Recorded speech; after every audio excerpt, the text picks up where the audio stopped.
Everybody come on in. We'll get started in about 45 seconds. Excuse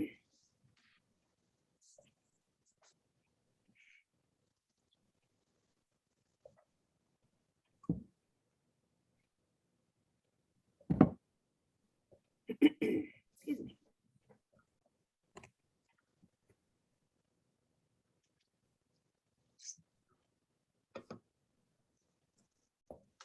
Pardon me. Hello, welcome to Penn State Berks LionSide Chats. My name is Dawn Pfeiffer Wrights, and along with my colleagues, Dr. Ryan Hessler and Sonia De Liquido, I am one of 3 moderators for our LionSide Chat. So come on in, welcome to our campus. We're so glad you can join us today.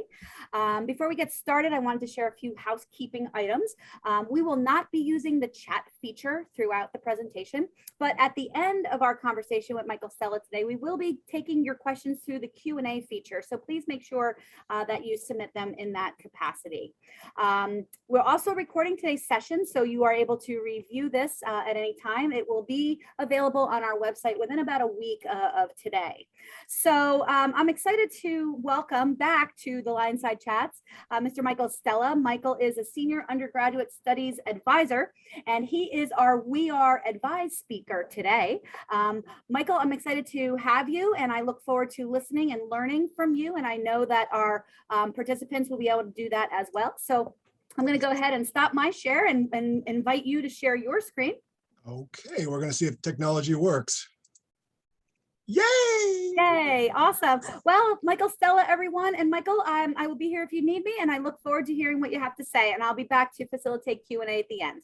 Fantastic. Thank you, Professor. I appreciate it. All righty. Well, hello and welcome to Virtual World. Again, my name is Michael Stella. I'm one of the advisors, so I'm here to talk a little bit about some academic advising related topics, especially since we're getting ready for what I call advising season, which is coming up within the next few weeks. So we're going to get started. First thing I want to get started with is GPA. Most students know what a grade point average is, or GPA, but most students probably couldn't tell you exactly how the math works. So what I have found that is helpful is to kind of spend a little time and explain exactly how it works. So generally speaking, how it works is that all your letter grades actually are worth so many points. A's are worth 4 points, B's are worth 3, C's are 2, D's 1, F, the big goose egg, 0.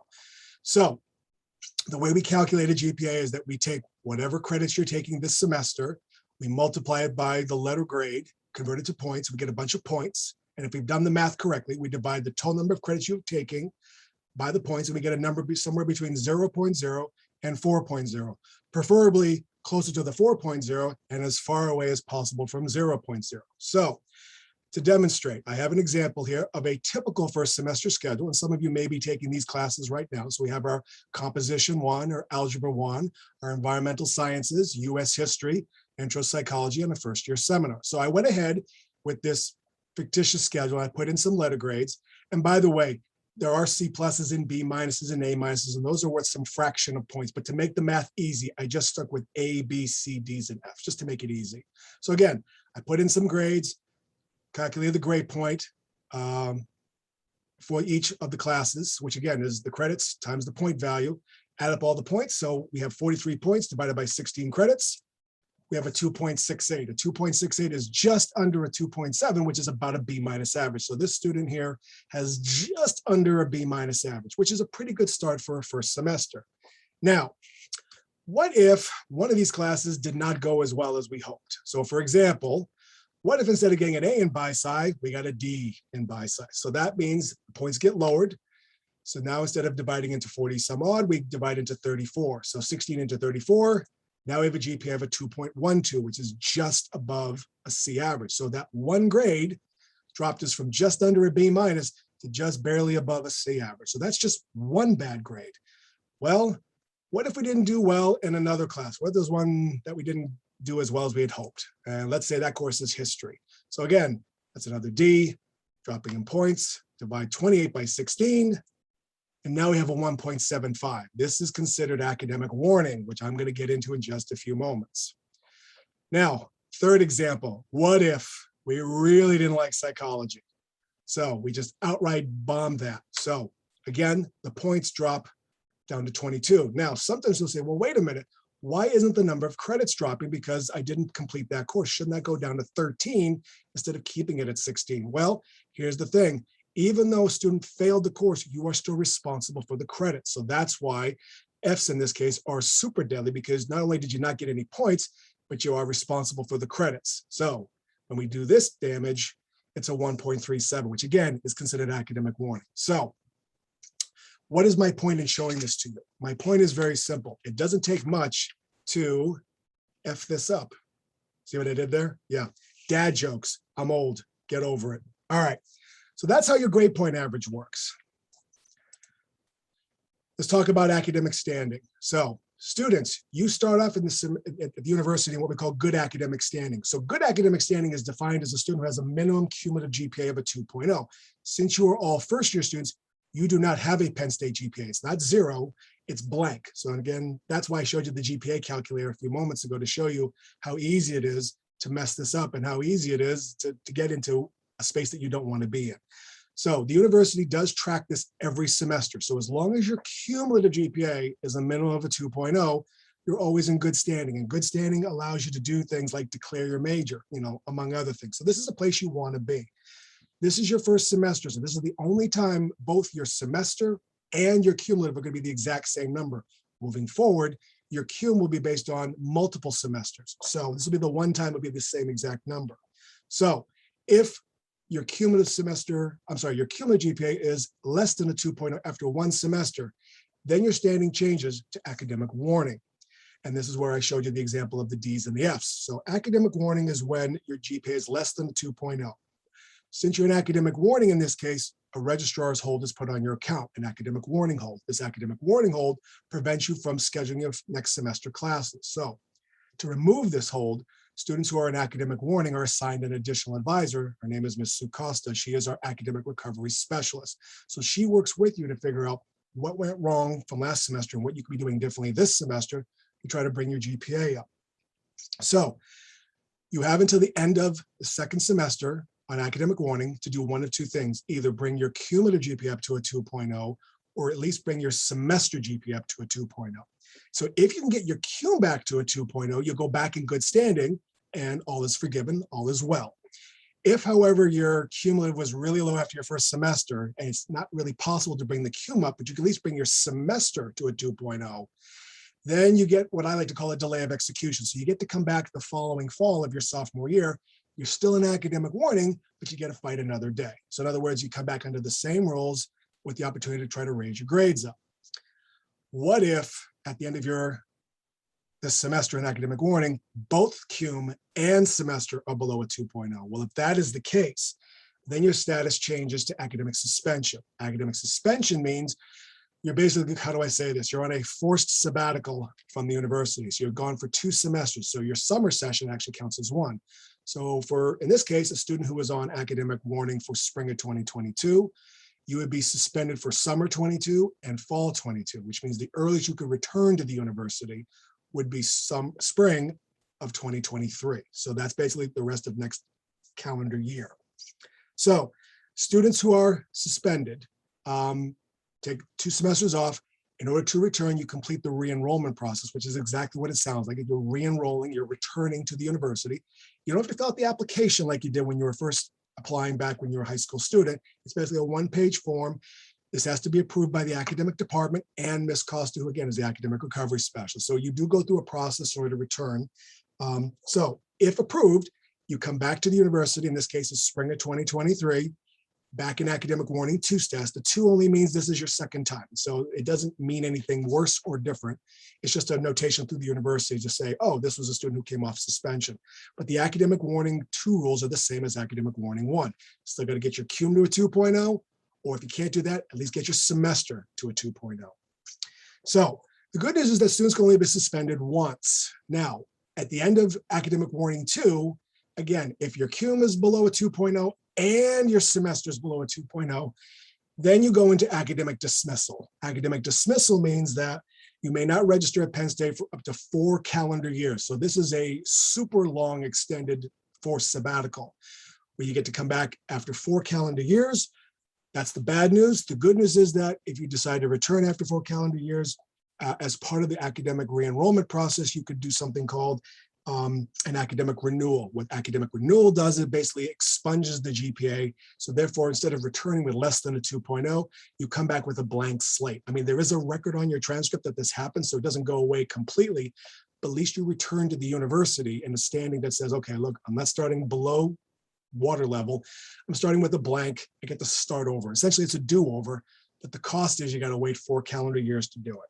So obviously, academic warning, academic suspension, academic dismissal are not things we want you to be in. We want you to remain in good standing. Adjusting your fall schedule. So if throughout this semester so far, or as we get close to the end, if you're starting to struggle in classes, if things are not going well, you do have some opportunities to make some adjustments so that these bad grades do not impact your GPA and therefore put you into potential academic warning, followed by academic dismissal and suspension later. So the first deadline is late drop deadline, which is Friday, November 12th at 11:59 p.m. The late drop deadline is a little bit different than the drop bad deadline. That was the first week of the semester. So during that first week of the semester, you can drop and add and adjust your schedule as much or as little as you want. It's freebie. There's no record of it on your transcript. Starting week 2 of the semester and going into the 12th week, students can drop classes, but they cannot add. So there is no late add period, but you are allowed to drop classes up until the end of the 12th week of every semester. And in this case, Friday, November 12th at 11:59 p.m. Now, when you late drop a class, the class still shows up on your transcript. However, instead of a final letter grade, there is a W notation. Now, since this is a notation and not a grade, it does not impact your GPA. I repeat, does not impact your GPA.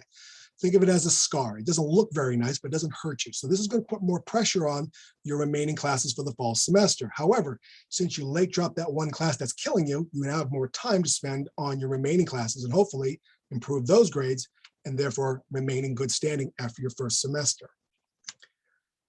Now, sometimes students, if more than one class is an issue, they may have to late drop more than one class. So when that happens, when you go below full-time status, there can be some impact. Full-time status is a minimum of 12 credits. Most of you are taking between 15 and 17 credits on average. So in other words, we build in, when we meet with you over the summer for your new student orientation, at least a 3 or 4 credit fudge factor in case you have to late drop one class and go to like 12 or 13, you're still considered a full-time student.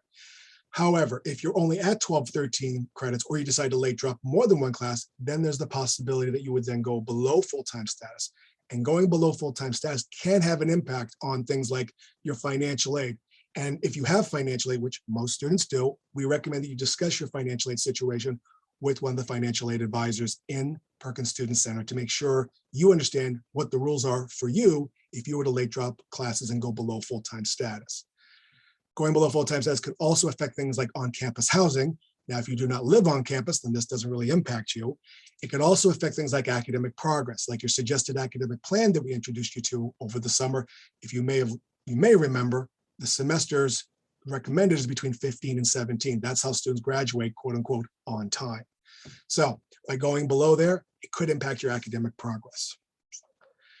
And the last way to adjust your schedule would be the withdrawal deadline, which is on Friday, December 10th at 5 o'clock. Withdrawing means you pull out of everything. That means you got off to a really bad start in most of your classes. If you don't want all those D's and F's showing up, you would then withdraw from the university. Now, withdrawing is an all or nothing event. And by that, I mean you pull out of all your classes, not just some of the classes. So again, with late drop, you can cherry pick a little. With withdrawing, you pull out of everything, the good, the bad, and the ugly. So it's all together. As you can imagine, this is a fairly traumatic situation because it means this semester in college did not go well. So we definitely encourage you to speak with your advisor if you're thinking about withdrawing from the university, as well as speak to your advisor if you're thinking about even late dropping a class or two. All right, so that's the fall schedule. As I mentioned, advising season is coming up for the spring. So as far as who can help you with this, let's talk a little bit about it. So how do you find out who your academic advisor is? All of you should be assigned an academic advisor, which you can find in LionPath. Now, where can I go in LionPath to find that? Well, oddly enough, it's called the My Advisors tabs. It's pretty easy, actually. It's up near the top. For the record, I'm the guy who actually assigns everybody an advisor here. So you can either thank me or blame me. I'll leave that up to you. Now, if for some reason you are not assigned to an advisor, first of all, my apologies. Second, please reach out to me directly and let me know that you do not have an advisor assigned to you. I will apologize profusely and then assign you to someone based on your intended major. My email address is mcs121@psu.edu. So again, if you do not have an advisor assigned to you, let me know. Otherwise, there should be somebody listed under the My Advisors tab in LionPath. How often should I see my academic advisor? My advice is at least once a semester, but the joke is come early, come often. So I encourage my advisees or any student, come see me as often as you need to, especially when you have questions. If you're not sure about something, rather than making a mistake, check in with me and I'll let you know what the answer is. And finally, what if you cannot get in contact with your assigned academic advisor? If you're having trouble reaching that individual, then you can always reach out to myself and my peers in the Academic Advising Center. BK Advising Center at psu.edu is our listserv. Our offices are located down in 160 Franco building. That's basically across from the Learning Center. So if you've been to the Learning Center, look to the right, that's where the Advising Center is. So we are available to work with any student who needs assistance. Okay, shifting gears just a little bit. Faculty, as you are aware, you all have faculty who are teaching your classes this semester. And faculty do have some expectations, and some of them may have actually covered this in their first day or two of the semester when they welcomed you to their class. But in case they hadn't, let me step on a faculty member's toes for just a few moments and give you an idea of what their expectations are in case you weren't aware. First, faculty expect you to attend class on time. I know that seems kind of captain obvious, but believe it or not, faculty sometimes do notice, more often than not, if you're showing up late. And if that class that you're attending has an attendance issue that's related to your grade, if you keep coming late to class, that could impact your grades in that class, or at least your overall grade in that class because you're not attending on time. Faculty also expect you to complete all reading assignments before class. This is especially important if this is a discussion-based class. If you haven't done the reading, you're going to have a hard time participating. And again, if participation is part of your grade in that class, it could impact that part of your grade. They expect you to respect them as well as other students. So college is going to be an opportunity that you're going to learn, hear, discuss things that may not necessarily jive with the way you see or view the world. So in other words, you may strongly and vehemently disagree with one of your students in the class about their perspective on a particular item or a subject matter. It's okay to it's okay to disagree. It is not okay to be disagreeable. So in other words, it's a conversation, it's a dialogue, respect them for their views, as well as the faculty member, just like you would want them to respect you and your views when you have a chance to speak. Faculty expect you to engage them as well as the course material. This course material can be challenging, specifically, harder courses that maybe you've never encouraged before. High school, in a lot of cases, gives you a general broad overview of subject matters. In college, we're going to dive a lot deeper. So there's the expectation that you may struggle with some of the material, and that's okay if you struggle. What's not okay is not to alert the media. So that's where you go to office hours, ask questions during class, etc. So you let people know that you're having trouble, but be prepared to engage it and perhaps struggle a little bit, at least at first, but keep working on it. Faculty expect you to perform at a higher level than you did in high school. As you may have heard, this is not 13th grade, this is college. So the expectation is certainly going to be at a higher level. So therefore, you need to step up. Ask questions when you don't understand. This is probably the biggest one. I get a lot of students who come into my office and say they're struggling in a course, and I ask them, well, have you asked questions of your instructor? Do you raise your hand in class? Have you engaged in some way to let the instructor know you're struggling? And usually the answer is no. So the first thing I recommend is, well, why don't you reach out to Professor so-and-so either during office hours or outside and sit down with him or her and ask your questions, get some explanation, get some clarification. That's why they're here to help you. But if you don't ask the question, we don't know that you're struggling with the material. Complete all the assignments by the due date. Again, unlike high school, which may be more lenient, college professors tend to be a little bit more, no, it's due when it's due. Now, you will get some exceptions to that, but don't expect to be caught a break. So in other words, if it's due on a certain date, make sure you manage your time effectively to get that assignment done by the due date. And finally, faculty do expect you to be challenged and to learn. Again, if college was easy, everybody would do it. But you're here, so we know you have the capability to do it. But we do expect you to step up to the plate and to challenge yourself and therefore learn the material.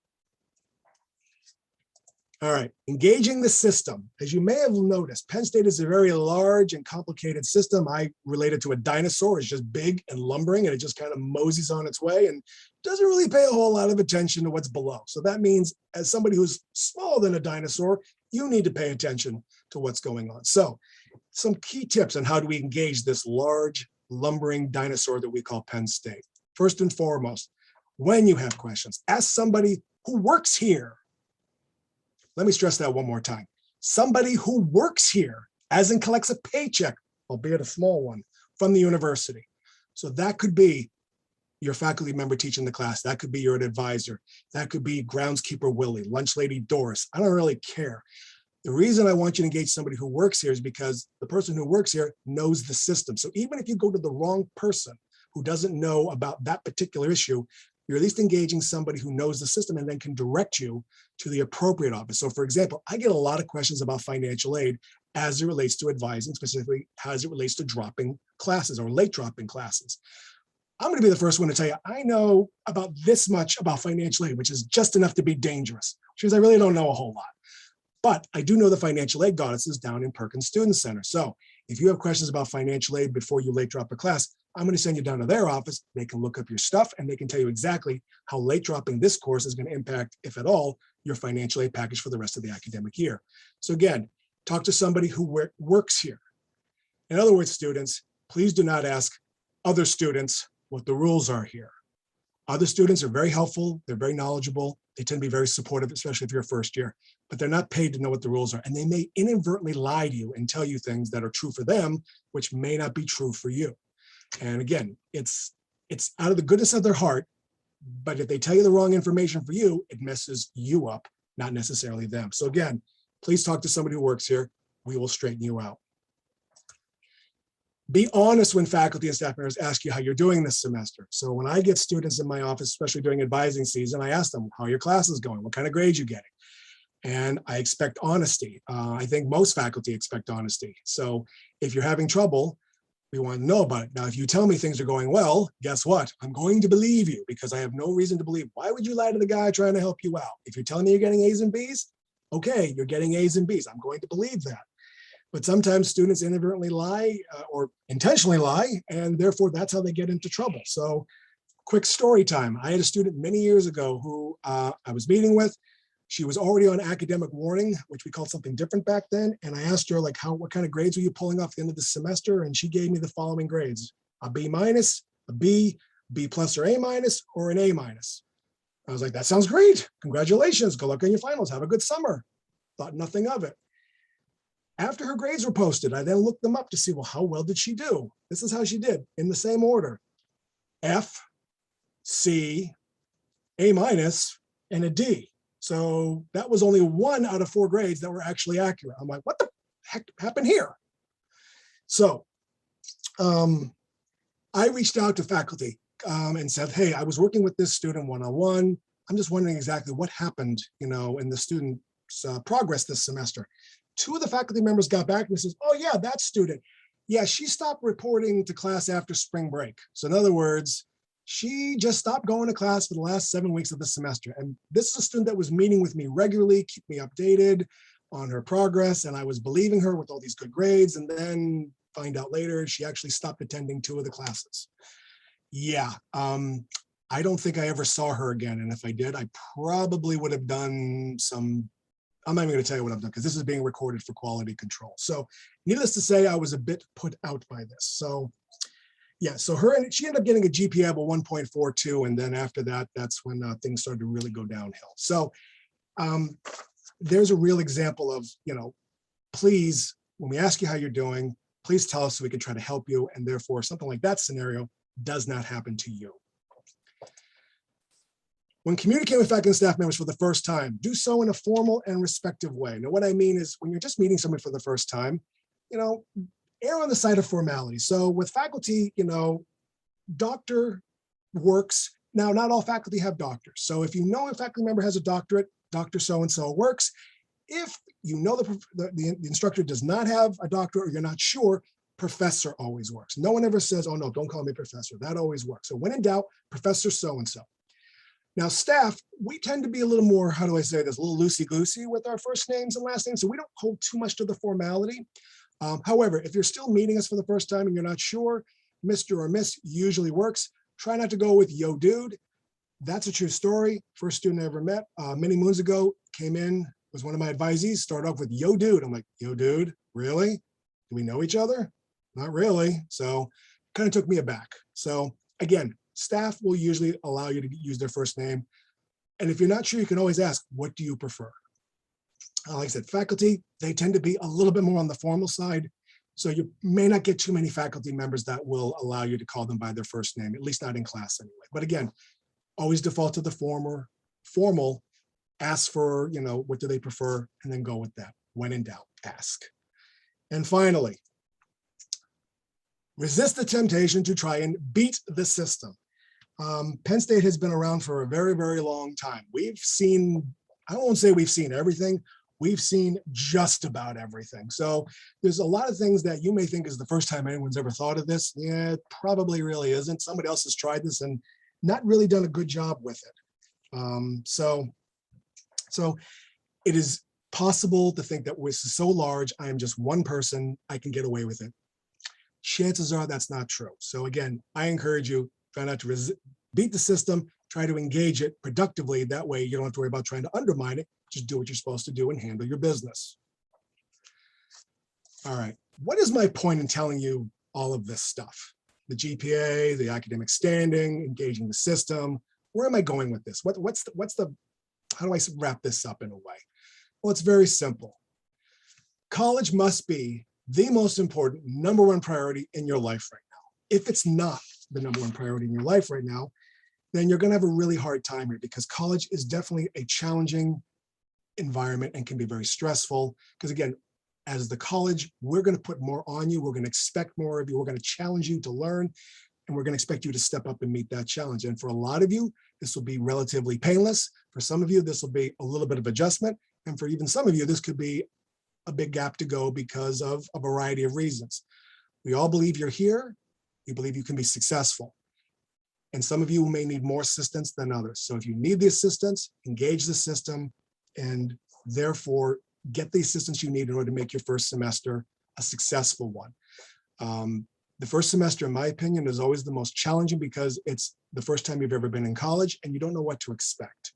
So it can be very challenging. And then if you add classes on top of that, that are challenging, that if you're not engaging with your instructors and doing what you're supposed to do, that just adds more to the stress and to the challenge.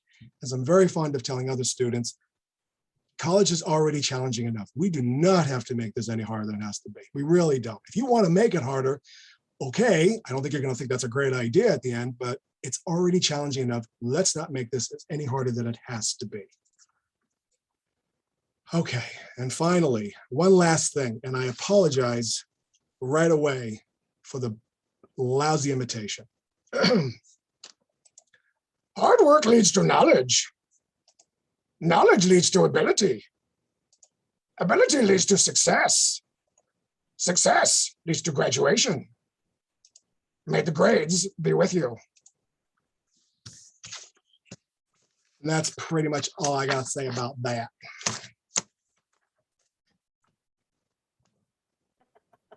I know, yeah, it's terrible. I mean, you should hear my Matthew McConaughey one. It's even worse. It's terrible. I don't know why I keep trying them. I really don't. I should just stop. I appreciate your efforts, Michael, Stella. Thank you for that. It brought a smile to my face.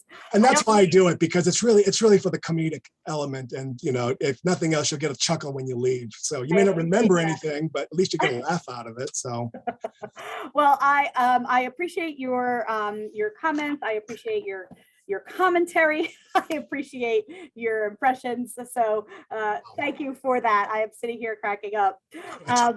I am going to invite our audience to submit any questions that they might have, especially our first year students. If you're still wondering what the heck, with advising, this is a great opportunity. We have some time for you to throw some questions out there. We'd really love to take those questions from you. But in the meantime, I do have a couple of questions, Michael, that I can go ahead and start with. Oh, wait, I'm gonna see who our first questioner is. Michael, someone asked, what did you mean by try not to beat the system? What I meant by that is the system is very large and complex. And sometimes students go, well, and there's a lot of rules. And sometimes students go, well, do I have to follow all the rules? I mean, is anyone going to really check if I follow the rules? Do I really have to do it this way? And in most cases, I'm not going to say every case, in most cases, the answer is, yeah, you kind of have to do it this way. And by kind of, you do. I mean, that's why, I didn't tell as many stories this time around of students who tried to, engage the system and kind of were trying to beat the system. But tell you what, I'll use a couple of examples since the student brought it up. This may help clarify what I'm talking about. So I had a student years ago in the Aspiring Scholar program, which is a program we still have here, and he created a Facebook page. You've all heard about the Facebook, right? I'm still trying to figure out MySpace, so I'm behind. So he created a Facebook page about how to skip classes, and he had other Aspiring Scholar kids join the group to share his infinite wisdom on how to skip classes. He also included the Aspiring Scholar coordinator, the person who was in charge, which is like, yeah, that wasn't a really good move because, as you can imagine, the coordinator chimed in and went, yeah, please don't do this. This is really not a good idea to skip your classes as a first semester student. So, and then of course, when she started posting things like, don't do these idiot things, she got kicked out of the group. So what happened is that student barely listened to their own advice and ended up with a 1.75 for their first semester GPA. And then they ended up canceling their classes for next semester and dropped out. So again, they listened to their own advice, did poorly, left. I guess this student thought if I skip classes, I can still do well. Yeah, about that. 1.75 is by definition not well. And therefore, this is just one example. I got a couple. Oh, I love this one. Students send an email to themselves with fake fall grades from their first semester to show their parents. Because parents, as you know, don't have access to your grades, students. You have to share it with them. So this student goes, watch this. I'm going to come up with something and fool everybody. So they basically, he came up with fake fall grades, said he did well in his first 2 semesters. In actuality, he did poorly in both semesters. Like he told his parents, I have a 3.0 cumulative GPA at the end of his first year. Guess what his actual GPA was? 0.62. I mean, there's a 0 in the number, there's just no 3 in front of it. So a 0.62 is like a 3.0, but totally different. So as you can imagine, that student was dropped to academic warning, and he or she they canceled their classes and ended up not returning. I suspect if their parents got a hold of that eventually, they may be a body buried somewhere deep in the woods of Pennsylvania after that. If that was my child, it'd be like, okay, that's it. Clearly we did something wrong.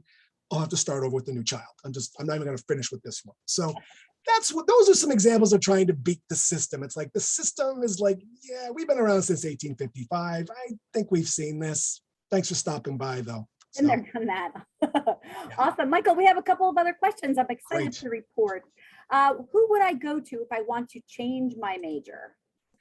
Change your major. Well, if you know what you want, you can actually change it yourself through the update academics function in LionPack. Now, why don't we call it change of major? Because that would be English and that would make sense, but it's update academics. However, if you are a first semester student, and actually, even if you weren't a first semester student, I would say this, we encourage you to talk to your either your assigned advisor, which may not make a whole lot of sense depending on what you want to change to.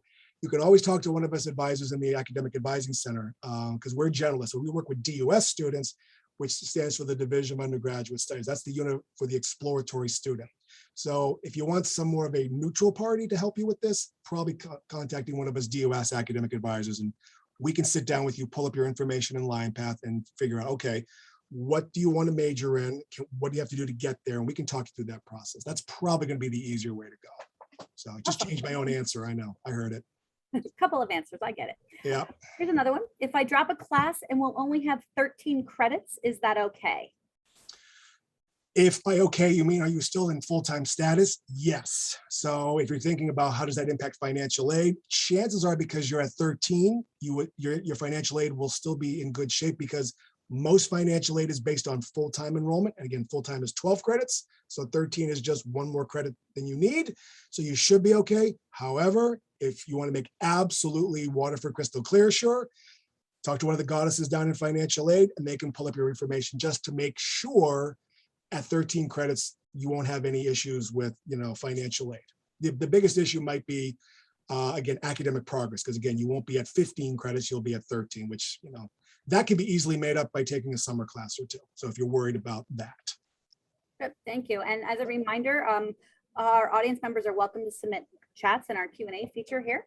Michael, should we go to the spring semester advising meetings with our schedules pre-built, or can we build it along with the advisor?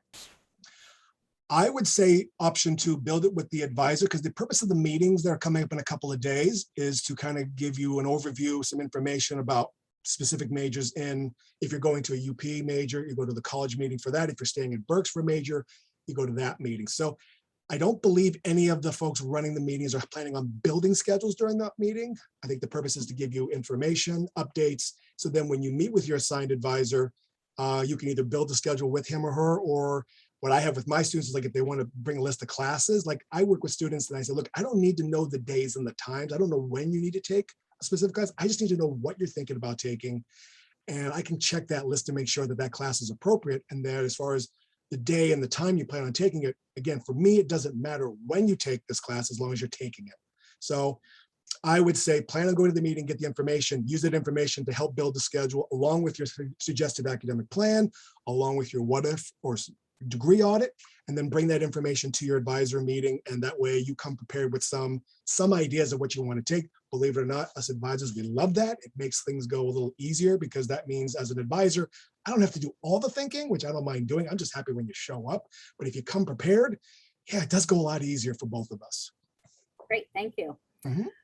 If I want to take a minor in addition to my major, how will my schedule be affected? And do I need to take more classes/credits? Ooh, that's like a 2-part question. Adding a minor onto your major, depending on your major, adding a minor could be very painless, or it could add more credits on, because some majors have a lot of what we call electives, and electives I call freebies, and that you elect to take whatever you want. We don't care. So for example, liberal arts majors tend to have 18 credits of electives, which means you get 18 credits of do what you want. Most minors are also coincidentally 18 credits. Is that a coincidence? I don't think so. I think that's intentional. So depending on your intended major, adding a minor on could be relatively painless. If, however, your intended major has got not a whole lot of elective credits, that means you could be adding on, if it's an 18 credit minor, another semester onto your life. So I usually encourage students to talk to their advisor about if they know they want to major in one thing and definitely minor in something else. Depending on what it is, we can maybe start chipping away at the minor, or we could wait until maybe junior year to stop chipping away at the minor. So I usually encourage students, let's take care of your major first, and then we can always add a minor second. But if you're like really gung-ho on both, then we can try to plot it out so that you can maybe take mostly major classes and maybe a minor class or 2 every semester or so, just to kind of get it done. So again, it really depends on what 2 things you're trying to combine. Awesome, thank you so much. Mhm. A reminder, I'm happy to take questions in the Q&A feature here, but Michael, I am curious, do you happen to know what the average first semester student GPA is? Why, yes, Professor, I do. That is such a great question. Such a good question. I can't believe you came up with that. That is wonderful. Oh my goodness, you are so smart. Wow, do you think we gave that away? Yeah, maybe a little. Actually, this question in the audience, this question came up last year, and it was such a good question that I did a little research for my friends in institutional research to get the information. So that's why the professor and I are having a little joke with this. So I can tell you as of last fall, because obviously fall 21 grades are not out yet because you're all still here, but last fall, the average GPA for first semester students was a 3.01. So it's just above the B+ average. Now, there's a little caveat to that. Alternative grading, which you all don't know about, was in effect last fall. So that means alternative grading students were allowed to adjust, shall we say, some of their grades, usually the D's and the F's. So that means this GPA was a little inflated because alternative grading was in play. And before somebody asks in the chat, no, alternative grading is not in play for fall 2021. So whatever your grades are, that's what you got. Sorry. So if I go back fall 19, the average GPA when alternative grading was not in play was 2.9.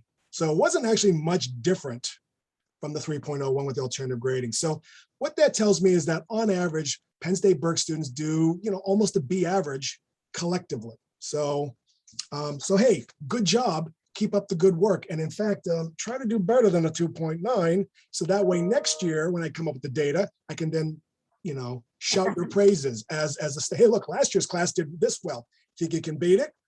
Give it a shot. Michael, thank you for that. I know you sort of said that about not asking if we're doing alternative grading this year, but someone is actually asking what is alternative grading. So I'm going to let you go with that one. Okay, maybe I shouldn't have explained the answer as much as I did. What alternative grading was is that during the height of the pandemic, for lack of a better phrase, Penn State was allowing students to replace certain grades like D's, F's, and actually anything, even C's, A's, and B's, with an alternative grade. So what it did is the alternative grade took the place of that letter grade, so that therefore the student's GPA did not take a hit.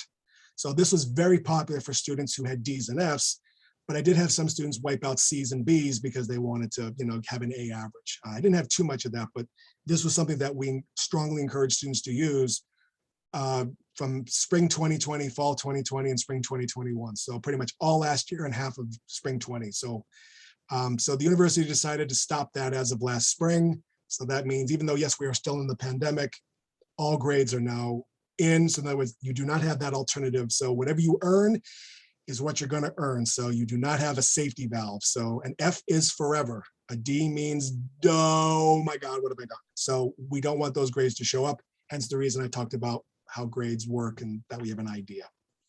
Thank you. I appreciate you Yep. sharing that. Just to reiterate, there is not alternative grading in place for the fall of 2021 and beyond. I'm going to ask this next question, and while I'm doing that, I'm going to bring up my final PowerPoint slide while you're answering, Michael. I don't want to distract you. Okay. Is it normal for DUS students to last more than the normal 4 years?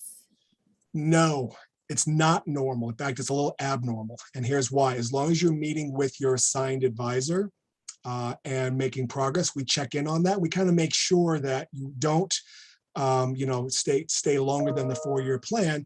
Now, if you don't come in and check with us, it's possible that you could end up being here longer than the 4-year plan. But just because you're in DOS does not mean you're going to be here longer than the 4-year plan in order to graduate.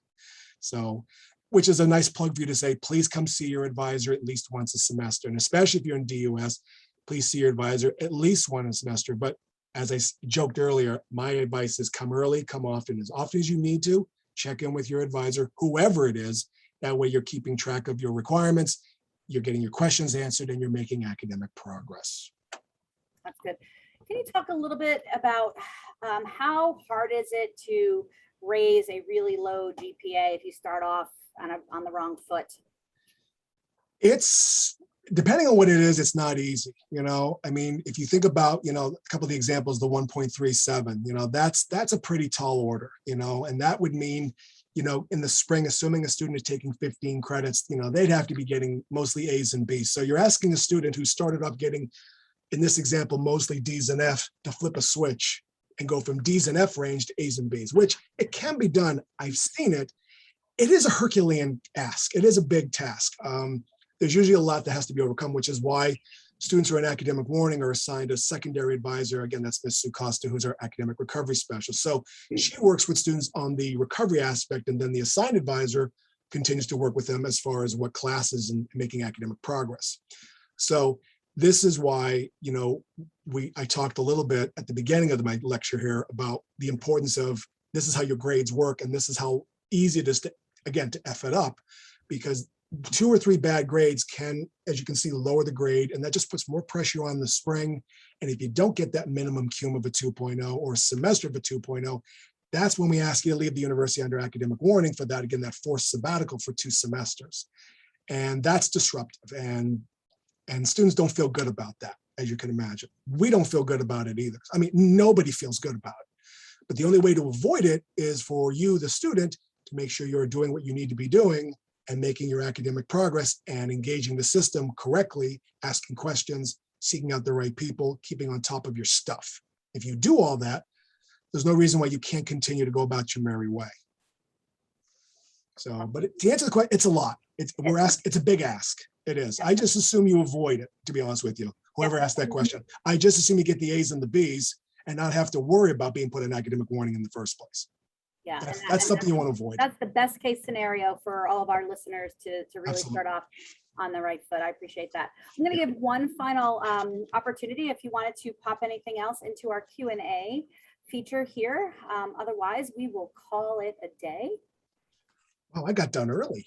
You did. Oh, We probably I all- didn't have as many stories. No, that's all right. And Yeah. you know, maybe not as much Q&A today, and that's fine. But That's fine. it's always nice to be able to give people back some time in their day. So Well, I got some comments because I have a lot of other stories, and there was one comment I got where a student said, "Are there any positive stories you have?" And I was like, "There are. I just used the negative ones as more of an example of what not to do."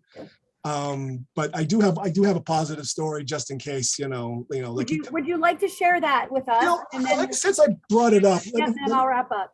let me share with the positive story. That's, I do have that. So, again, this was a few years ago. A student tried to go to University Park early, as in within the instead of doing the 2+2, they tried to go up early. And obviously here at Berks, we kept, slowing them down. Like, look, you can't do that. You can't do this. Student was trying every which way to try to manipulate the system, try to beat the system.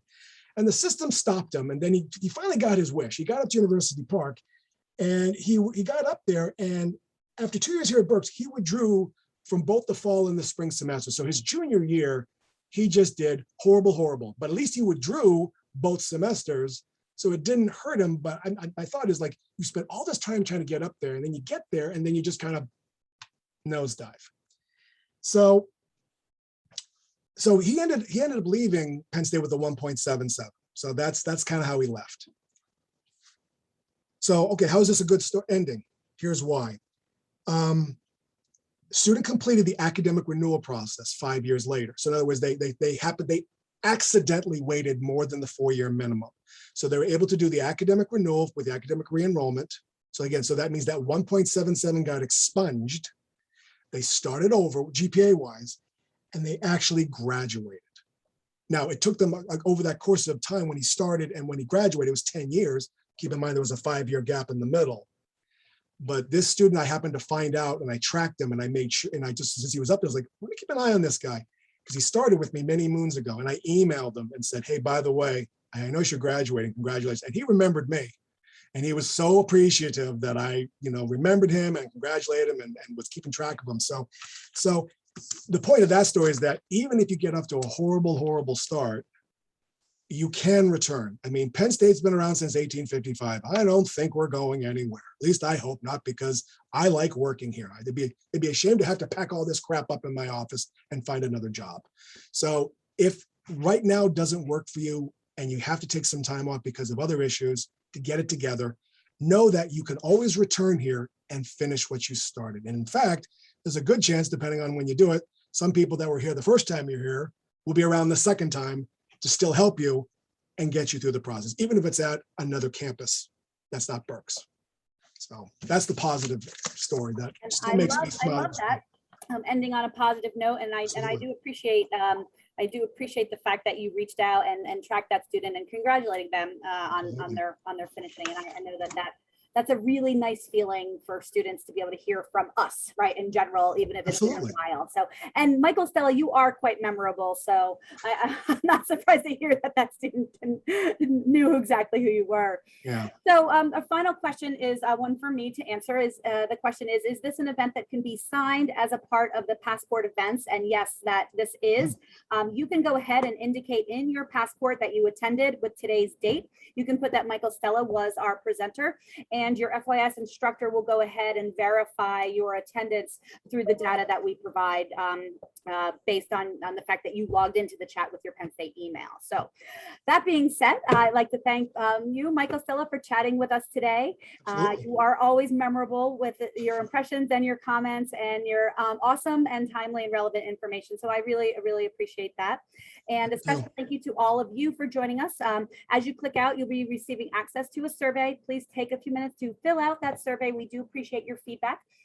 You are welcome to send us an email and check our website and see all of the wonderful things we have coming up. Speaking of coming up, the next LionSide Chat will be held on Friday. We will be live streaming the Haas Colloquium from Franco 157.